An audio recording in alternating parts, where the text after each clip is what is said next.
think I speak for us all when I say earlier this week in the Inland Northwest, high school football seemed distant in our minds. But here we are. High school football is back. And Alyssa, your first Friday Night Sports Extra, it seems like a welcome distraction for everyone. Yes, I'm so excited to be here, join the team, add a little height to the squad. I don't know why she looked at that one. Yeah, last week we were in this room watching kids play video games. Today we got to actually watch them play real football games all throughout the Inland Northwest. We did see kids play football games in here. Plus, there was high schoolers in here, too. So there's that. Of course, we're going to start at Freeman High School. What a day today. They made a decision last night to play football if the air cooperated. It did.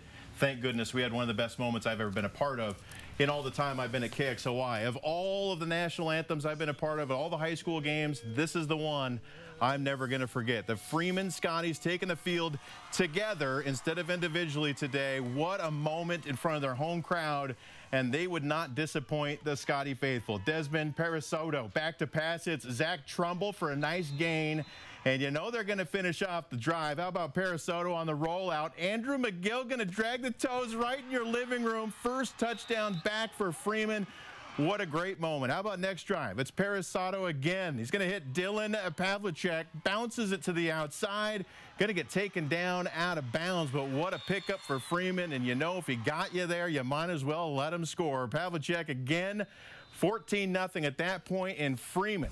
The feel-good story of the night. They win their home opener 49-0. What a moment for the Scotties. Welcome back, and we got your back, Freeman.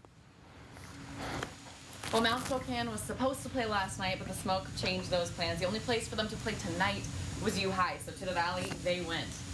And absolutely no shortage of Freeman strong support here for Mount.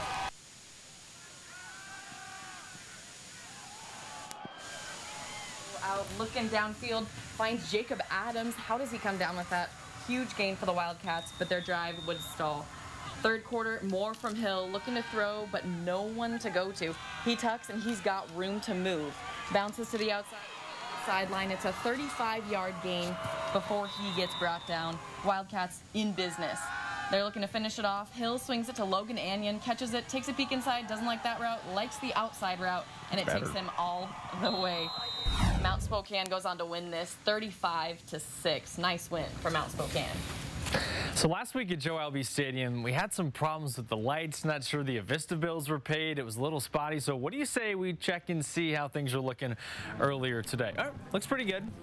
Lights are on early in this one.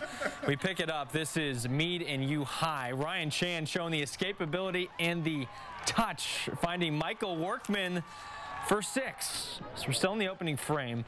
Chan gonna rifle this one to Joe Heitmann. Panthers off to a great start. The Titans bounce back though.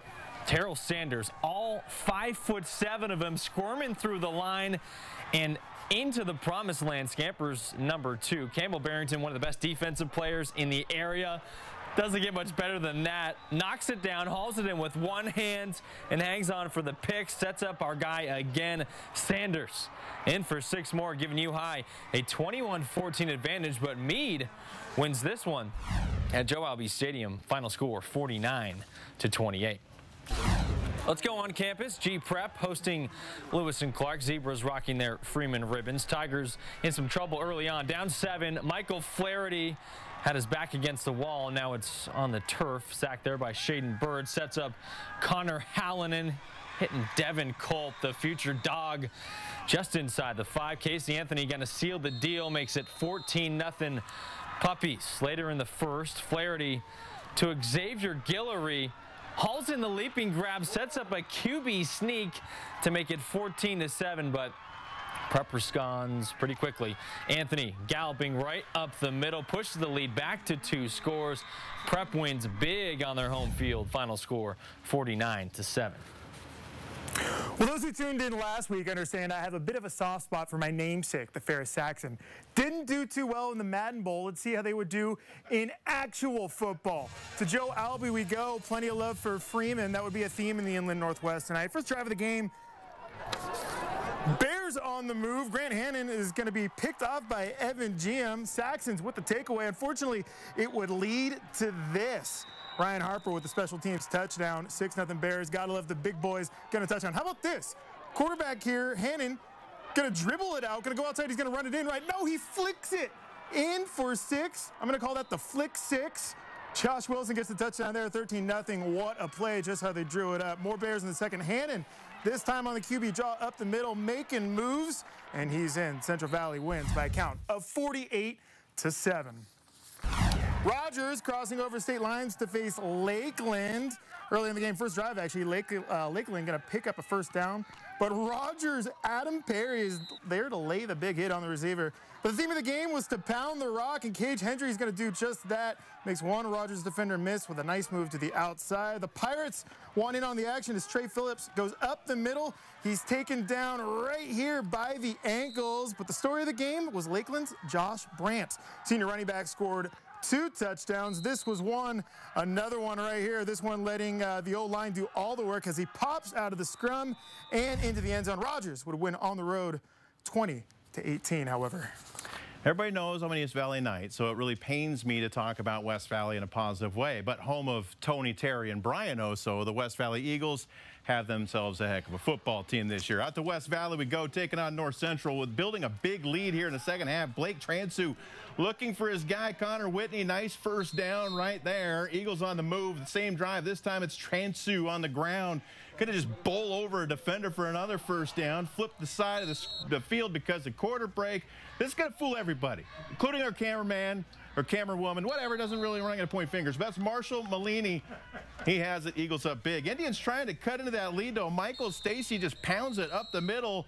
But this one is all West Valley. Check out the Eagles beating the GSL team at home 48-13. Look out for them. Jump across the valley to Keith Oso Field. You know, there's a lot of support out there for the Freeman Scotties out there. I know their sign's missing, but the Highlanders wrecked the party today. Carson Doyle coming right at you to Xavier Atkins. Huge gain for the Highlanders. That's going to set up Doyle. Going to fake everybody out on the bootleg here. He takes it in for 6. Shadle Park with the early lead. East Valley trying to answer. They got their playmaker. Roderick Fisher on the fly sweep. Turns the corner, gets a nice first down, but they did not capitalize on the drive. Highlanders back on the attack. Xavier Wicks up the middle. Not much there. And watch the style points for the Ness T plunge. Oh, I bet Adam Fisher didn't like that, and I bet he didn't like that. 45-13. Shadle Park with a big win over the Mighty Knights. So we got to get that sign up, and we got to get that number retired too. Right. And some wins. That would be great. Yeah, we probably have to get a higher number because it's stretched over the years. You know what I'm saying? Exactly. Got plenty more coming up on season 32 of Friday Night Sports Extra. Some 8-man football as well. And we're missing some refs. See if we can get that sorted out.